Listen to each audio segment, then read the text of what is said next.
Your vote 2022 just days away, and change is on the horizon in Palm Desert as voters gear up to elect 2 city council members with the newly implemented ranked choice voting system.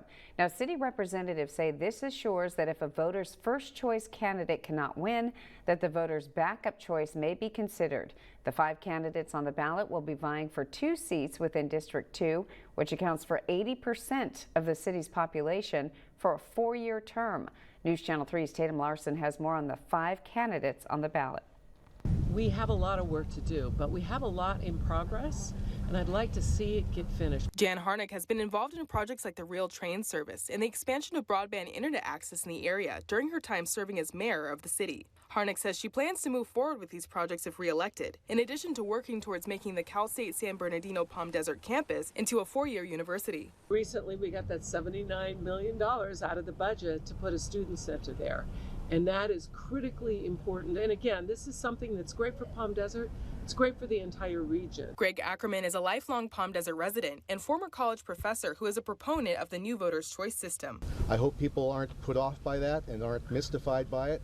It's pretty straight ahead. Ackerman is the current caretaker of his mother. If elected, Ackerman says he wants to expand access to senior care to Palm Desert residents. I'd like to make senior care more accessible by creating a city-run website that brings together all of the resources that are available for caretakers or the seniors that they're taking care of. Carlos Garcia is a marketing researcher who serves on the city's finance committee. He says he is the right person to bring more attention and benefits to District 1, or the north side of Palm Desert, which he says is often forgotten. Our part of town, which is really an important contributor to the economy of our area, is ignored. We have no representation. Garcia says he would work to represent the diverse and multilingual population of Palm Desert by making public documents and paperwork more accessible and easier to understand.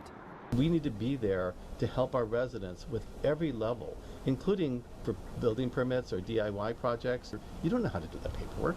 You don't know how to do the permits and all that stuff, but it's important. Evan Truby is a 30-year resident of Palm Desert and a business owner. Truby is an advocate for local business owners, and he says he plans to maintain the fiscal responsibility of the city. I think we ran into a $7 million deficit during COVID, but we were able to maintain that, or to do that without any loss of services, because of the success of previous administration or previous city councils who had set aside $100 million in reserve. Truby would also like to use his time on city council to build up the north side of Palm Desert as well, by implementing new infrastructure and affordable housing. It's really where the main decision making is going to have to happen to make sure that folks in the North Palm Desert are enjoying the same quality of life as the folks in the rest of the city. Gregory Meinhardt is a retired real estate agent with experience in law enforcement.